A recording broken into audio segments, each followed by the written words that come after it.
Going for two, kickers are extra, I give them the boot. Ooh, going for two, sit back, relax while I grab me a brew. Ooh, now I'm reclining while putting my time and I'm ready to go.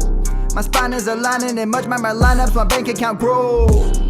I am so rich, but knowledge is all that I'm leaving it with. Ooh, listen to this, multiple options, how far can I get? Ooh, DFS Dynasty redraft tonight, I'm not finishing last.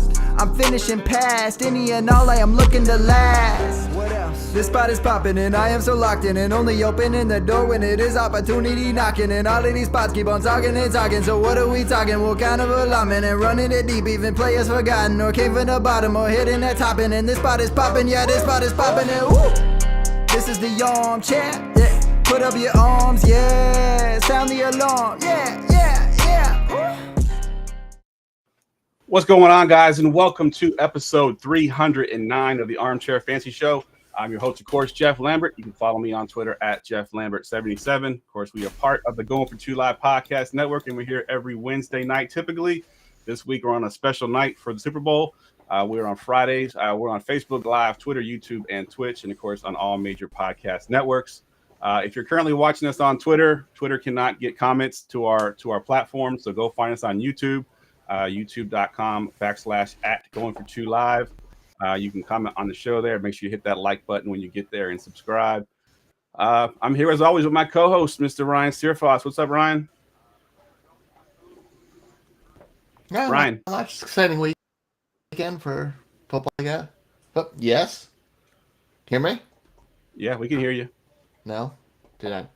Oh, everything is like you said my name at first. Oh, no. Everything.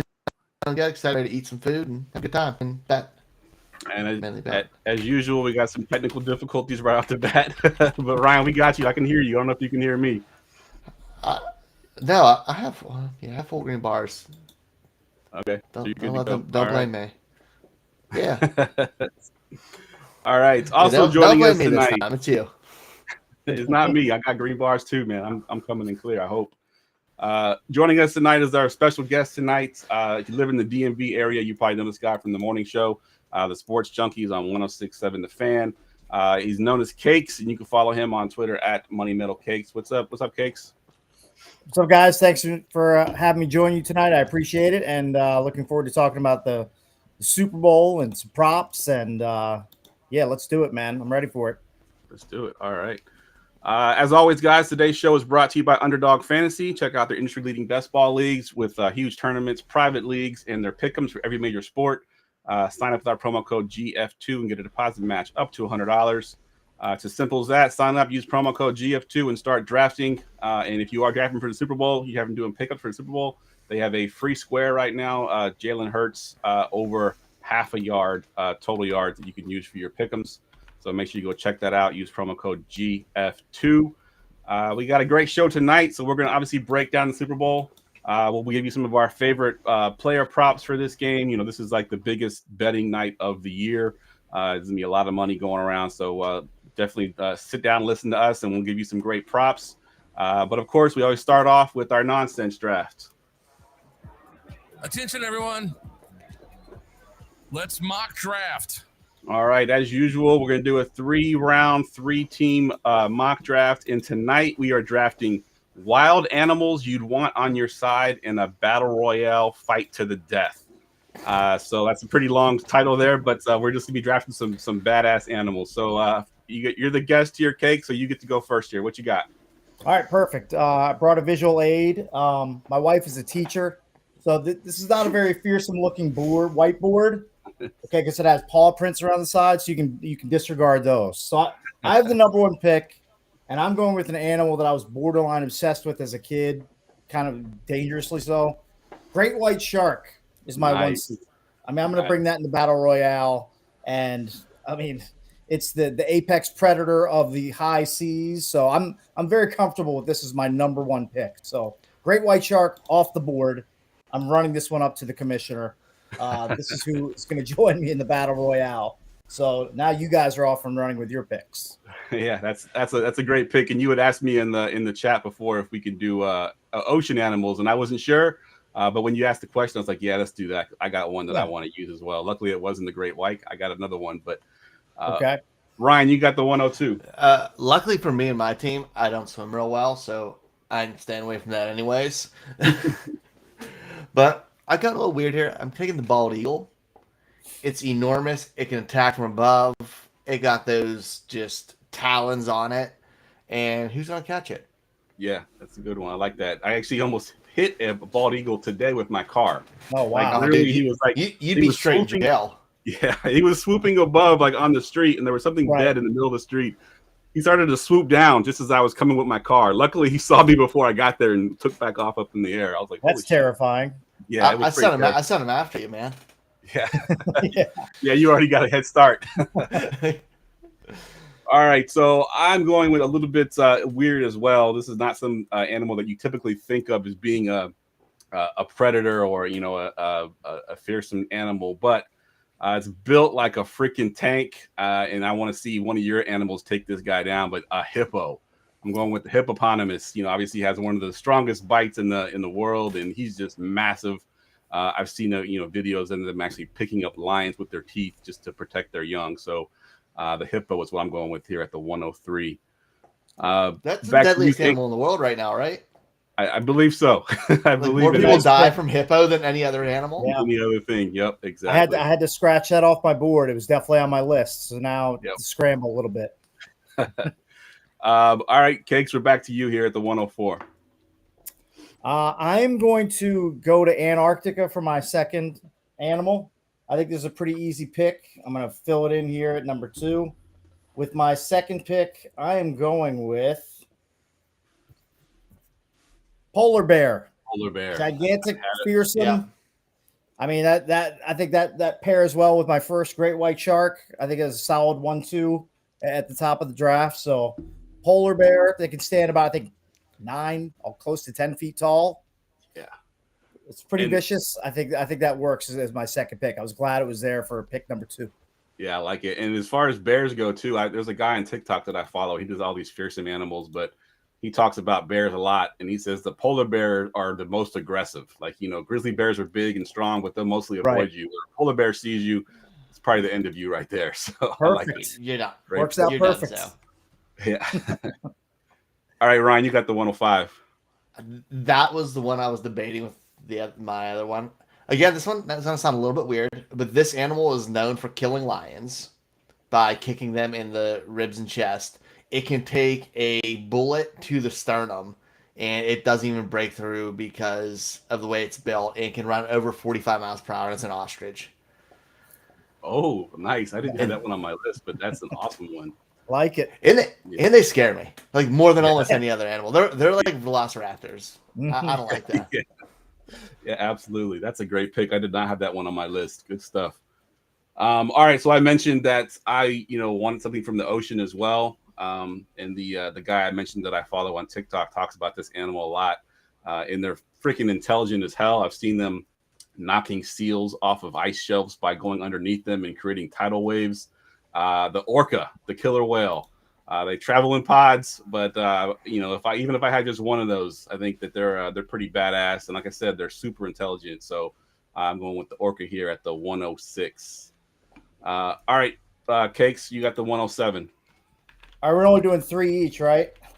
Yeah. Yeah, 3 each. All right, I've got my final pick. I'm glad this guy fell to number 3. I'm going to go with gorilla. Nice. I mean, That's a great pick. Put a 500 or 600 pound gorilla in the ring with me, along with my polar bear and great white shark. I think that's a solid fearsome group right there. trio. So gorilla, I'm happy it slipped down to this spot here. Yep, good stuff. That's a great pick. All right, Ryan, this is your last pick. What you got? I mean, I have to go with the lion. It's king of the jungle. Not many things really mess with it, even though I just talked about an ostrich being able to kill it. But they're at the top of the food chain for a reason, and I'm good with that. Keep it simple. All right, I like that pick. Let's see. I got a bunch left on my list here. I'm trying to think which one I want to go with. So I've got the hippo. I've got the orca. So I have the huge tank-like guys. I'm going to get something small and super fearsome, known for his toughness and tenacity. I'm taking the honey badger. Because he's just badass. I mean, he takes on pretty much any animal. It doesn't matter what size they are. Solid pick. Like it. All right, Great stuff there, guys. So I got the orca, the hippo, and the honey badger. Cakes, you had the great white. What was your second pick? Polar bear. Polar bear. That's right. And your last pick was what was your last Gorilla. pick? The gorilla. And Ryan, what'd you have for your picks? Eagle, ostrich, and lion. Nice. Good stuff. All right. Let's get into some Super Bowl stuff now.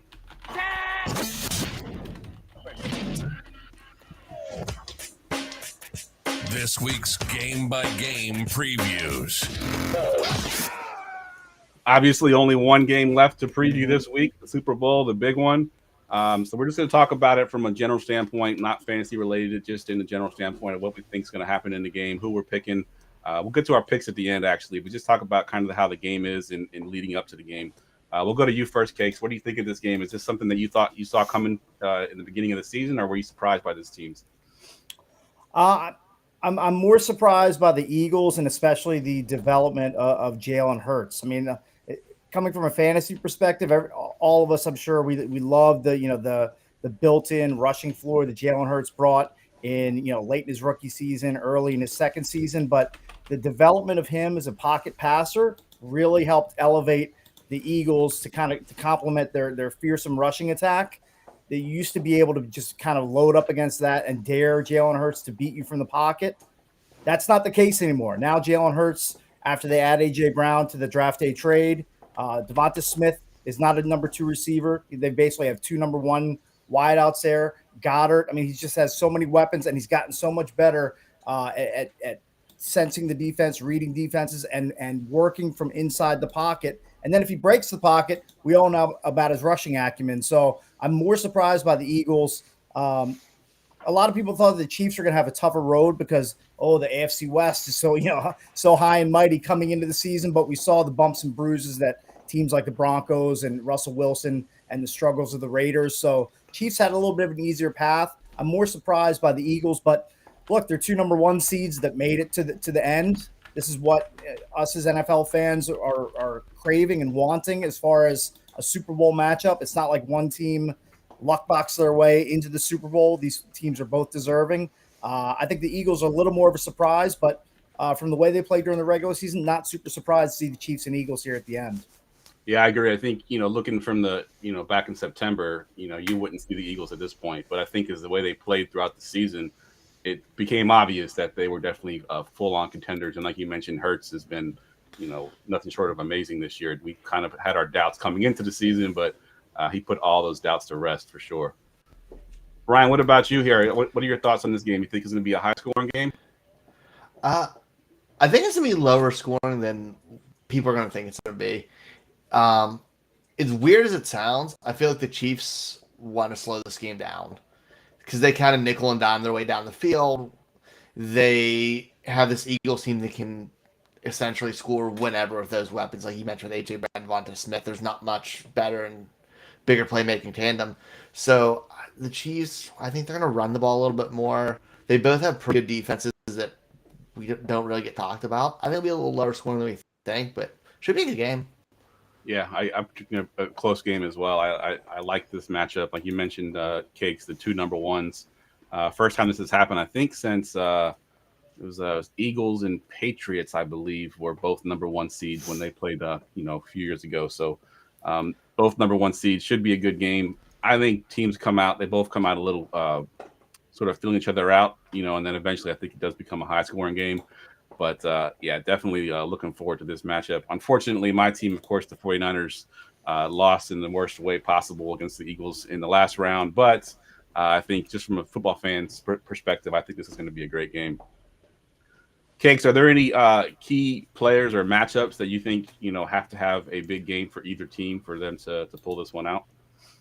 I think you need to see the Chiefs continue to rely on Isaiah Pacheco. You've seen him really emerge down the last third of the season and into the playoffs. He's become that workhorse type. He's not 20-plus carry type of guy for that offense. It's not really the way that offense operates, but the way he runs, with the purpose he runs with, I mean, especially for a guy being a 7th-round pick, there's an afterthought in their draft. I mean, You get a guy like that that's this effective this late in the season, and with guys like McKinnon's, whose role is getting reduced these last few games, Pacheco is showing that he's going to be the guy going forward in 2023. I know this is kind of going off into a fantasy tangent here, but if you're investing in the Chiefs backfield in 2023, Pacheco's the guy that, especially with, did he have 6 grabs last week? Like, he showed some receiving chops that people weren't really sure that he had, but that was because that's usually being taken care of by Jarrett McKinnon out of the backfield there. So I think they need to continue to lean on him, especially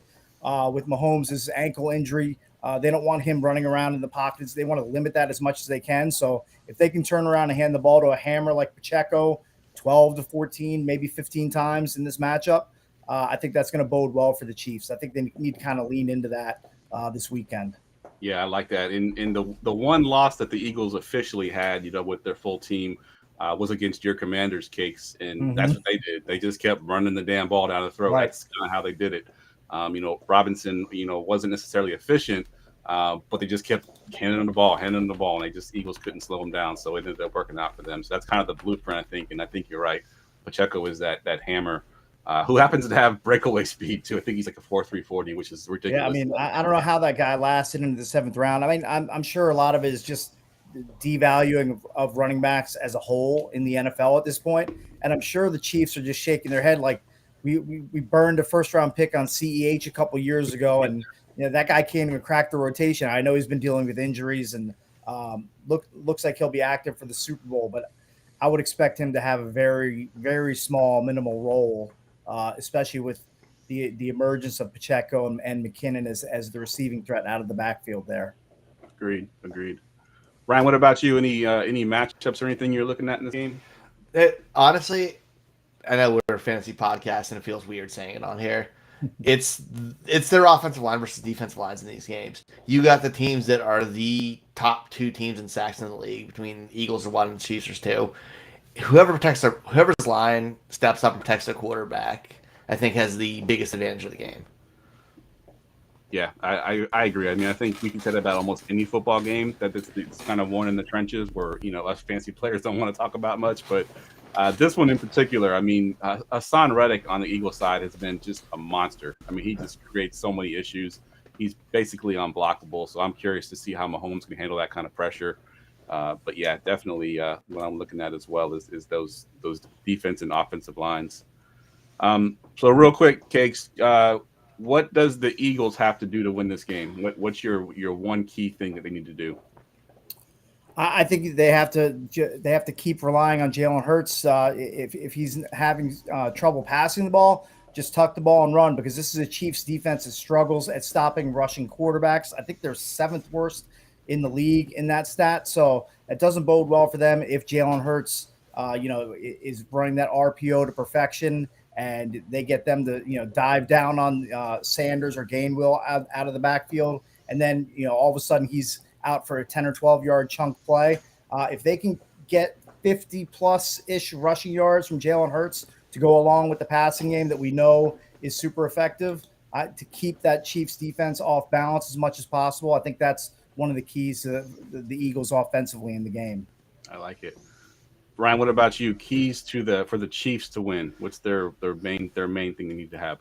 I think it's going to be the running backs. Like you mentioned Pacheco, I think McKinnon has to have a role too, but more in the passing game than the running game. Like they have to get the run established, but him getting the ball out first, like we talked about, Hassan Reddick, they have 70 sacks in the season. You have to get the ball out quick, and that Kelsey's going to get most of the coverage there. So the dump offs to the running backs and then being involved in the passing game, I think, is the key for the Chiefs offense to get going. Yeah, I'm with you both on that as well. I think it's going to be a great game. I think these teams match up really, really well, and I think both teams is going to be sort of tit for tat. We're going to be seeing a high scoring game, but I do think that it's going to come down to that 4th quarter for sure. All right, let's get to the fun part. Going for 2 Live present Prop Bet of the Week. All right, so we kind of divided the prop bets up into 4 basic categories: passing props, rushing/receiving props, touchdown props. We'll do a few specials, and then we'll pick the game. So I'm gonna go to you first, Ryan, on this one. Give me one of your favorite passing props that you've got listed there. I think I'm gonna take the I'm gonna take the under on the Jalen Hurts 240 passing. That run game is really good, and that's what got them there. If they want to win, not get cute, I think he's under on that, but higher on the rushing, and the backs take a bigger role. Yeah, I'm with you on the under. I think I had that one down as well because I do think if you think the Eagles are going to win, then Jalen Hurts, has to throw the ball. If he's throwing the ball 350 yards or whatever, I think that they're down the whole game. That's the only way they can get that many yards. If they're winning, it's going to be a grinded out sort of game. So I'm with you on the under on that one. What about you, Cakes? What you got for your passing prop? This one's a little bit of a long shot, but I kind of like it. I have Mahomes with exactly 3 passing touchdowns at plus 360. Nice. I obviously think this is a big Kelsey game because of all the injuries to that wide out core. I don't know where you guys stand on this. I'm a Kadarius Toney full on truther, and I mean I love the guy, but he can't. He can't stay on the field, and it tilts me beyond belief when I saw him go out with it the last time. I think it was his maybe first or second catch, and his leg just buckled underneath him, and I just shook my head. I was like, Tony just can't shake the injury bug. But I think two touchdown passes to Kelsey, and one goes to either McKinnon or Pacheco. That sounds about right. That gets you to the three touchdowns. That's plus 360. I think if the Chiefs are going to win this game, they're not going to do it with the rushing attack. They're going to do it on the strength of Mahomes, and I think he can get the 3 touchdowns. So I kind of like that play. Good stuff. So I have 2 that I want to mention, and I have they're both for Mahomes. One is over on 38.5 pass attempts at minus 140. I got some stats here. So he had 41 attempts against the Niners in the Super Bowl. He had 49 attempts against Tampa Bay in the Super Bowl. He had 43 in the last playoff game against Cincinnati. In fact, his last 8 playoff games, he only had 3 that he didn't get to at least 39 pass attempts. One of them he had 38, and the other 2 he got hurt in. So as long as he can stay healthy in this game, I think that's a slam dunk. And then the other one I have is Mahomes over 25.5 completions at minus 135. In those same 8 playoff games, only twice did he not reach that number. And it was in both the games that he got hurt, Jacksonville, and then I think he got hurt in 2019 against the Browns. Oh, so he didn't hit that. He didn't hit the over this year against Seattle. Oh no, never mind. That was week 6. I'm looking way far back. My bad. Yeah, just ignore me. I'm like, I had the wrong thing up. Yeah, he had Jacksonville was the one he didn't hit against, but he missed half that game with the injury. So I think he had 20 attempts in that game, something like that. But yeah, those 2 to me are slam dunks. If you could parlay it. I know on DraftKings their odds are different. If you do the single game parlay, it's not quite the same as those. So you can parlay that for a pretty good 1-2 punch there. I think with those two prop bets. Ryan, you got any more passing props that you want to mention real quick? I was actually going to do that one there, but I do want to say I'm going to have Mahomes throw an interception this game. Okay. Is it 0.5? Is that what it is? Yeah, it's at 0.5. 0.5. Yeah, it's like minus 120. Just the way the Eagles defense plays in the pressure, they're bound to force him into something, and he's gonna try to press, especially early in the Super Bowl. That's why I feel like we have a chance for that interception there early. Good stuff. You got any more passing props, or you want to move to rushing receiving, Cakes? I have one more, but it runs counter to both of your guys' Hurts passing totes. So I'll just we can just move on to rushing and receiving. All right, go ahead. Give us one of your rushing receiving ones. I just like the Pacheco over. I mean, I was gushing about him earlier. I love his running style, and you mentioned his like sub 4.4 speed. I mean, he's a 4.39 guy with power that lasted to the 7th round somehow. I don't know what he did at the combine to turn every team off except for the Chiefs, who were like, screw it, we'll pick this guy in the 7th round when the picks don't really matter. And look, they found a late round gem. He's got 62 touches in his last 5 outings compared to just 36 for McKinnon. So he's taking over this backfield. He's going to be the number 1 back there in Kansas City in 2023, and you're getting a sneak preview of it now. I think he should easily hit the 46.5 over mark. And just full disclosure, I'm a sucker for overs. If If you've So ever am I. listened to the Junkie Show on 106.7 The Fan, who wants to root for an under? They're Yeah. terrible. They're boring. So I'm clearly an over guy. So I'm going to go with over 46.5 here for Pacheco. Good stuff. So I have a passing one that's also sort of a combo with the same receiver. And the first part of that is Devonta Smith over 4.5 receptions at minus 150. Only 5 times all season did he not hit that mark. One of those times was against the 49ers this past playoff game where they didn't need to pass because they were just running the ball all game. So I like his chances to go over 5 here in this game. And then you can kind of combo that with his over receiving yards.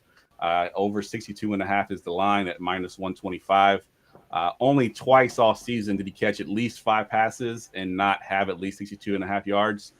So if you think he's getting 5 receptions, he's definitely going to hit that 62 mark as well. So again, you can parlay that on DraftKings or FanDuel to get some better odds there. But Devonta Smith, I like a lot in this game, actually.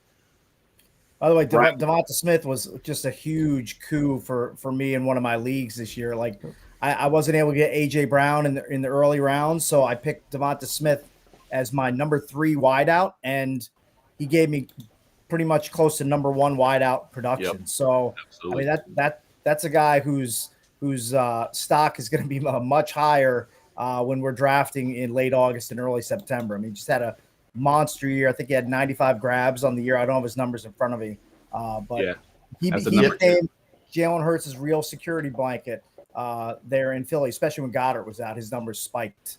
Yep, absolutely. Ryan, what you got for your rush receiving prop here? Oh, I had one more. I was adding Devonta Smith just because you were on there and I had him up on my list. I have him over reception over 23.5 yards. Yeah, I mean, that's not that for a downfield receiver. That's not that far. Like you're bound to get something of that nature, especially when he's averaging 14 a catch or 14 last year, 12-6 this year. Like that's what he does. So I'll take that. Yeah, I like that one.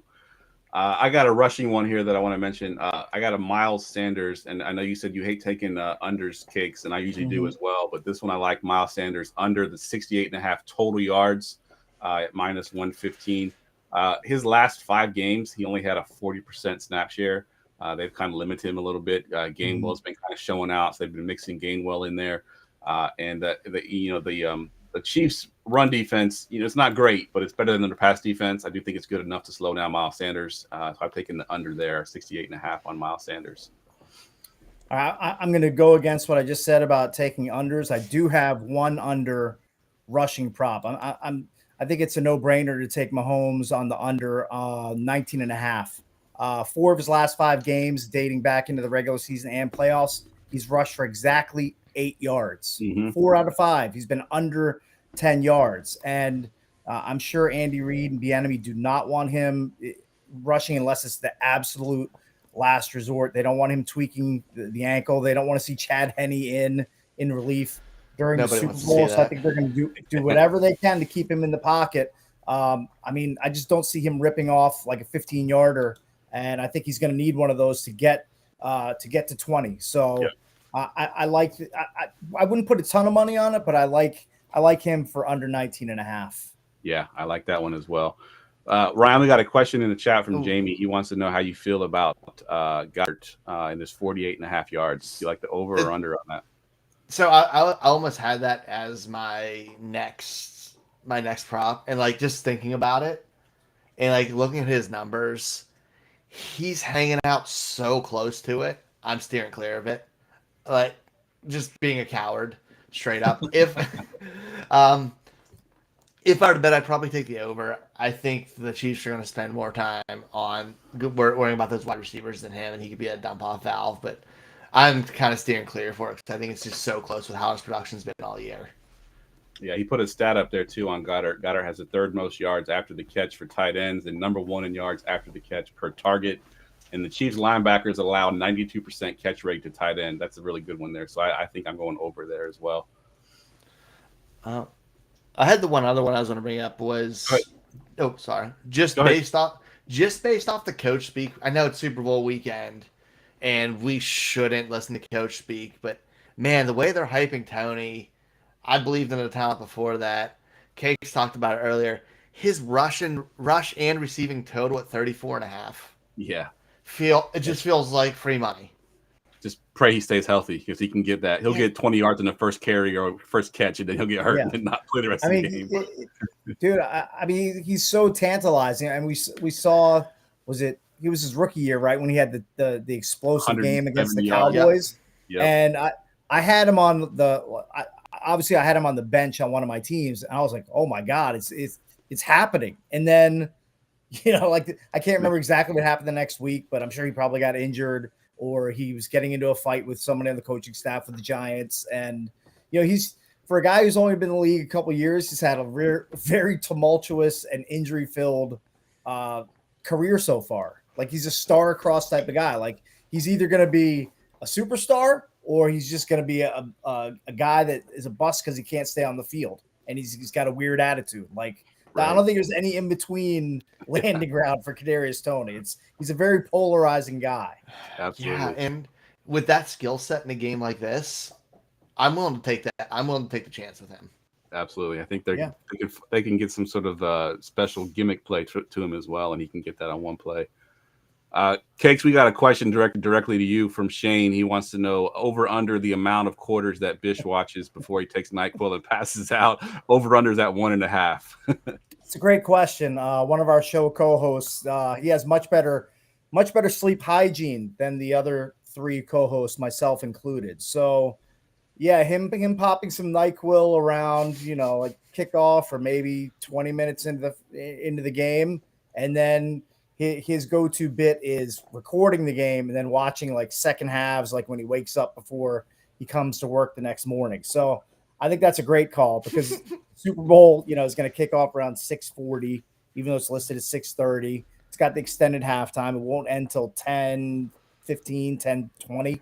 Yep. Yeah, it's a good call by the person in the chat. I would guess in bed under the covers by about 8. By about 8. I like it. Yeah, it's probably the move. Good stuff. All right. You want to move to our touchdown props now, Ryan? You want to kick this off? Yeah, I mean, I feel like this one is just the most consistent one that everyone makes every week, and I'm still taking it. It's Travis Kelce, first touchdown at plus 700. You can't stop him, man. Like, if I'm taking it, whoever gets the ball first, I'm going to go with Hurts. It's the other way on a rushing, but man, Kelce at that just feels real tantalizing to me. Yeah, that's a good one. I like that one a lot. And he actually, I think I didn't look at the numbers, but I know he definitely was a first-time touchdown scorer on a lot of their drives when they get the ball in the first. I think he did last 2 weeks, didn't he? I know it was last week for sure. Yeah, last week for sure. I don't remember who he did the week before that, but yeah, he's definitely that's the go-to target down there in the red zone for sure. What you got, Cakes, for your touchdown props? I'm going to go with position to score the first Eagles touchdown. I kind of love the quarterback spot at plus 360. I mean, we've seen so many Jalen Hurts plunges into the end zone. Why wouldn't I take almost plus 400 there for Hurts to score the rushing touchdown to kick it off for the Eagles? They get down by the goal line. They're at the 2-yard line. He is the first, second, and third option. So if I'm getting near plus 400, plus 360 for Hurts to score the first Philadelphia touchdown, I'll take that all day long. And Ryan also snaked my Kelce pick. I love that because I have Mahomes throwing 3 touchdowns. He's going to throw at least 1, probably 2 to Kelce. Yep. So I like that pick too. Yep, and I'll piggyback on that Travis Kelce one with the 1 or 2, and I'm going with Travis Kelce with 2 or more touchdowns at plus 500. He's Mahomes' go-to guy, and when you get down to these games like this where it's must-win, obviously, he's going to go to his guy plenty of times. I think it was the first playoff game he had like 16 targets or something ridiculous like that, right? And that's how it's going to be in this game too. And I think getting 2 touchdowns should be quite easy at plus 500. And then I had 2 other ones. I don't know if y'all have any other ones. We can go back around again, but I got Jalen Hurts as an anytime touchdown scorer at minus 115. And then I got Devontae Smith as an anytime touchdown scorer as well at plus 145. And I actually parlayed those 3 together just for the hell of it. I think I got plus 2,500 on that parlay and, put a couple bucks on it and see what happens. But those are my 3 touchdown props. Ryan, do you have any more touchdown props? I was actually going to go with the Devonta Smith one on there. I think we've loved him too much to show, though, for it to even work to bring up. Yeah, he's basically running the MVP if it falls our suit there. He got the yards, he has the receptions, he got the touchdowns, so he's gonna get the MVP. Cakes, you got any more touchdown props? Yeah, let's go with a real long shot here. Let's go Miles Sanders at plus 900 to score the first points in the game. Ooh, that's a good one. I like it. Now that's running counter to my Jalen Hurts, but if I have to throw an extra one in there, just kind of a long shot, a real like almost plus 1,000, I'll put a few bucks on that too. I'll spread my money around there. Nice. I like it. You got any more wine? We could just make all bettors hate the world and take Boston Scott anytime touchdown because because there's always one of those in a Super Bowl and just be miserable people about it. If you were playing the Giants in the Super Bowl, I would bet my mortgage on it because that dude loves scoring. I don't know. Anytime they play against the Giants, I'm going to have to get that bet in because I don't know what it is, but that dude loves scoring against them. Absolutely. All right, let's move down to some of these specials here. These ones we kind of get kind of fun here, and I'll kick off the specials with one that I have, and I bet this one every year. It's worked out a couple times here and there, nothing big, but any non-quarterback to throw a touchdown pass at plus 2,200. We know Super Bowl things get pulled out of the, those trick plays get pulled out of the hat. I believe Jerick McKinnon was a high school quarterback. He could potentially throw a pass. We've seen Travis Kelce throw passes before. So the guys are definitely there to do it. So I can see some kind of trick play where somebody throws a touchdown pass other than the two quarterbacks that are listed. So at plus, what did I say? Plus 2,200 on that one. That's what I got for my special. What about you, Ryan? I was I can't make it here in Pennsylvania. I'm sad about it. I was going to bet the under on the national anthem, 2 minutes, 5 seconds. I don't think Chris Stapleton's going to take it too long. Most of the country singers who've done it have not hit that, and the average is like 458. I think we're going to go under again. Yeah. We talked about this on the show I was on last night, or actually Wednesday night. And everyone picked the under, so I picked the over just for the hell of it, just to be different. I took the over on there because someone had mentioned on the show, and I never heard this before, and I don't know how true it is, but they tell the performers in the beginning there to keep their performances a little bit shorter due to TV time. So I was thinking he's going to be like, "F you, I'm gonna go even longer if you're gonna tell me to be short." He went. I don't think he'd be that guy. Yeah. I don't even know who he is. Honestly, I had to Google him when they said he was doing the national anthem. I had no idea, but I'm not a big country fan. That's why. All right, Cakes, what you got for your special? This is a real long shot. Jeff, I think yours is at plus 2,200. I'm going to go with any offensive lineman to score a touchdown. This one's at plus 3,300. Now you're going to want to put $5 or $10 on this one just for fun. But look, we know Andy Reid's super innovative. He might call a play where an offensive lineman is eligible and goes and catches a touchdown. And if he does, if a big fat guy catches a touchdown, you're getting it at plus 3,300. You put $5 or $10 on it. If it hits, you're loving it. If it doesn't, you've wasted $5 or $10, and hopefully you win it back with one of your other props. But it's fun to have some real long shot sweats, and what better than a guy that's number is like 79 catching a touchdown at plus 3,000 plus. Yeah, it's a fantastic number. If you could pick it just from the Eagles team, or pick one team for it, they get real weird.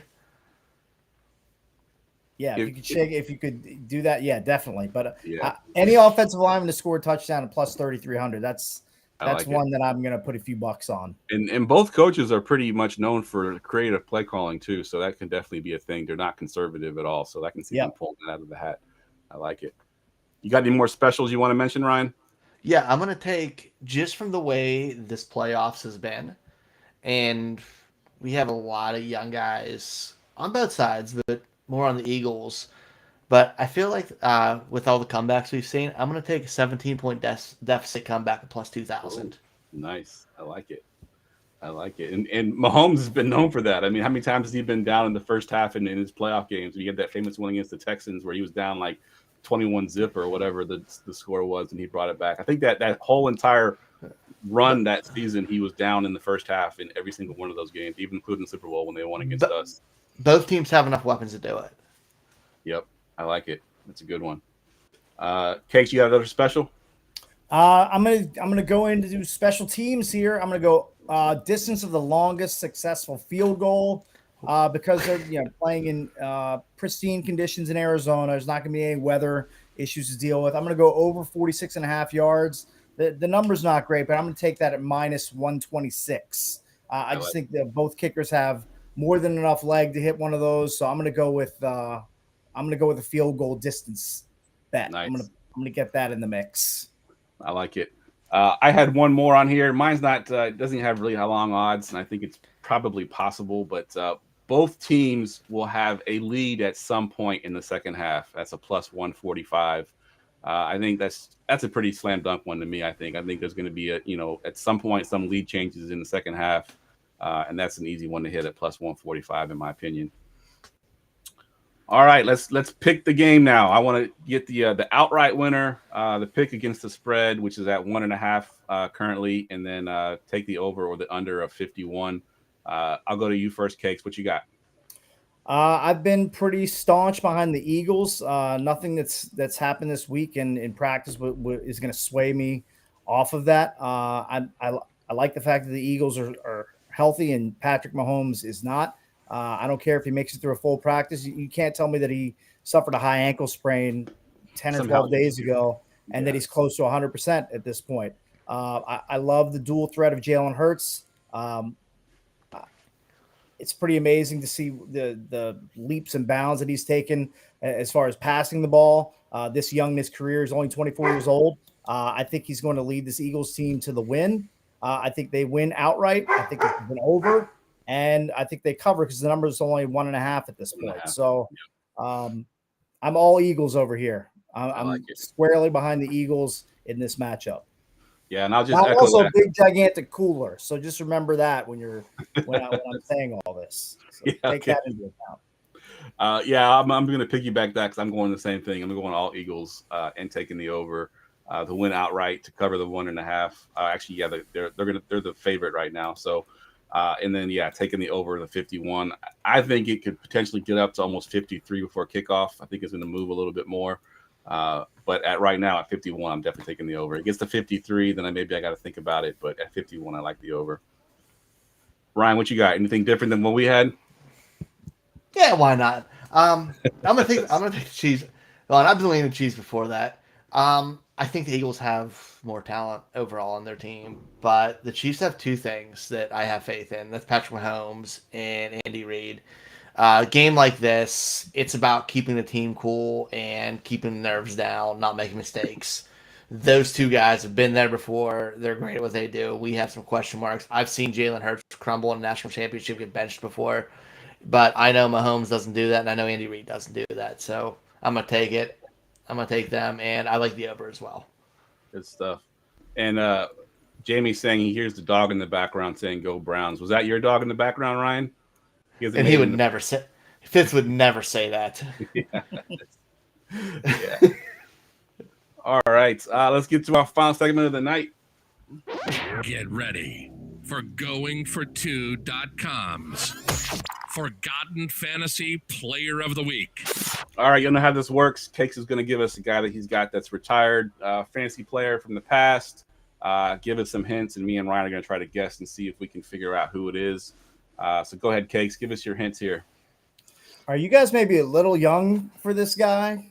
I'll just preface it by saying that. This guy played running back.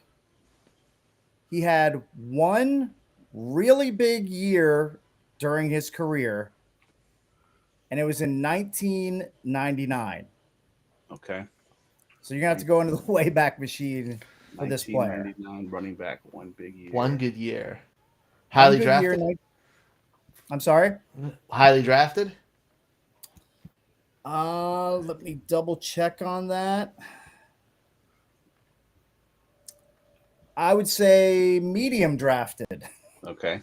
Middle round draft pick. He went to an SEC school. Can we get Cadillac? What was it? Cadillac? Nope, that would have been 2001. Shit. And I think he played in the AFC West for the majority of his career. 1999. It should be a pretty big clue. I'll give you some of his numbers here.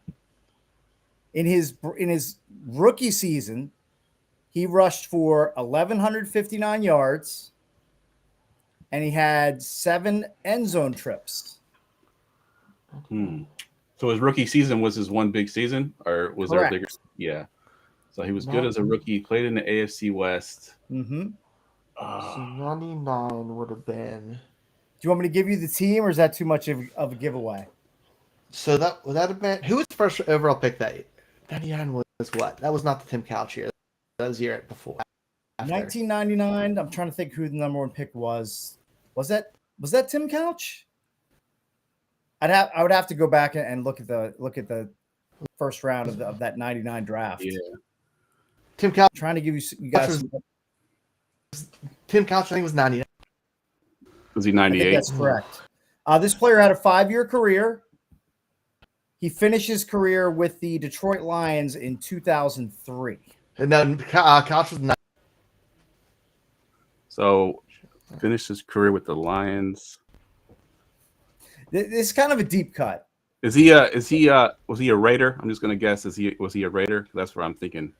He was not a Raider. Not a Raider. Shit. He played for a different AFC West team. He ended in Detroit. I was thinking.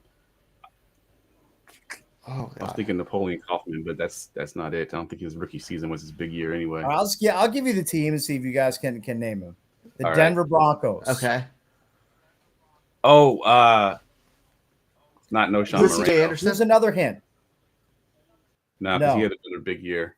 Another hint. He played his high school ball at Riverdale Baptist, locally in Maryland. Oh my God, I should know this. 99 Denver Broncos. Mm-hmm. I believe he stepped in for he may have stepped in for Terrell Davis when Terrell Davis was injured. I think my Alandis memory Gary. serves me correct. Is it Alandis Gary? Damn, I got it. Good job, Jeff. You nailed it. Alandis That was Gary. good. I made it tough for As you soon as you guys. said filled in for Terrell Davis, I was like, oh, I know who that is. It's Alandis And it Gary. finally clicked, right? Yep. That's what it took to get there. Good stuff. Yeah, I mean, I remember him because I started playing fantasy football in probably late 90s, 96, 97. I mean, That's where I'm at this as is well. back. This is back when we had to check the Washington Post for box scores, on Monday. There was no live scoring. There was no checking your scores on the internet. I mean, it was just that was preposterous. Yeah, So, Shane in the I go chat back said I'm a older. ways. He says I'm older than you. I don't know if that's true or not. I'm 45. Yeah, I'm 52. So Okay, got to be about a couple years. I've got a few years on you, man. Yeah, I started playing fantasy football in 96, 97, somewhere in Okay, there. so we got into it right about the same time. Yep. Yes, I but was trying to. I remember. That's why it's the rookie. I card. remember Orlandis Gary just bawling for that 1 year. Yep. And there was the other guy, too, that also filled in for Terrell Davis that did the salute. I can't think of what his name was. Mike Anderson. Mike Anderson, yes. Yeah. Mike he was another Anderson, good yeah. one. Yeah. Yep. Good stuff. We're going through the deep polls now. The Yeah. late 90s RBs from back in the day. Love it. That was a good one. That was a good Thank poll. you. Yeah, that was Thank you. definitely. Yeah, we've been doing the segment for almost 6 years. This year is the first year we decided to do it where you give us the hints. In the Okay. past, we just kind of went through it and we said, you know what, we've been doing this for so long. We've gotten so many of these players, so we're just going to switch it up this year and have you give us hints and see if we can guess it. And Good. I think I'm so glad far, I got Ryan, stumped a little bit.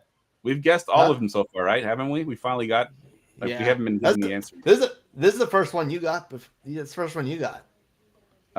No, I had what's his name? I got from Carolina. I can't think of who it was. When Jeff D'Angelo Williams. Yeah, D'Angelo Jonathan Williams. Stewart. Yeah. Yeah. All right, guys, that wraps the podcast up. I want to thank you once again, Cakes, for coming on. I know you get up super early in the morning to do your show, so appreciate you hanging out late with us. Happy to do it, man. It's tomorrow's Saturday, so I get to sleep in, man. It's all good. There you go. There you go. All right, tell my listeners where they can find you on Twitter and where they can listen to your radio station. I'm at Money Metal Cakes right up there on the screen. So give me a follow if you're not already. You can also follow the show Twitter at Junks Radio, and we can be heard on 106.7 The Fan, 6 to 10 a.m. every Monday through Friday. You can also listen for free on the Odyssey app. So just go on there and search for the Sports Junkies and pull us up and listen on your phone or in your car, however you listen, on your computer, whatever it is. So we appreciate any support. And thank you guys for having me. I appreciate it. Absolutely. And it's a great listen, guys. I know they're in the DC area, but they talk about a lot more things than just football. They cover a lot of topics. So Yep. We mix it up, man. No doubt. Absolutely. Ryan, what you got going on? Find me Twitter, Fox534. Find me here Wednesday night. We're going to be recording our rookie profiles here soon, where I'm going to break down a rookie in about a minute. We're going to start releasing those in some sort of platform. Jeff's in charge of that portion. Over at the I'm over at the Dynasty Big Board as well. Podcast comes out Wednesday mornings, and I'll be on the Rum Boys for the pregame tomorrow at some point. Good stuff. All right, guys. As always, you can follow me on Twitter at JeffLambert77. Make sure you check out all of our shows on the Going for Two Live Network. We have a show literally every night. We're going into the off season, so we're going to rotate shows every other week, but we'll have a show opposite of each show. So you'll have a show every night to watch. So go onto YouTube and look for Going for Two Live. For Cakes, for Ryan, I'm Jeff, and we will see y'all next week.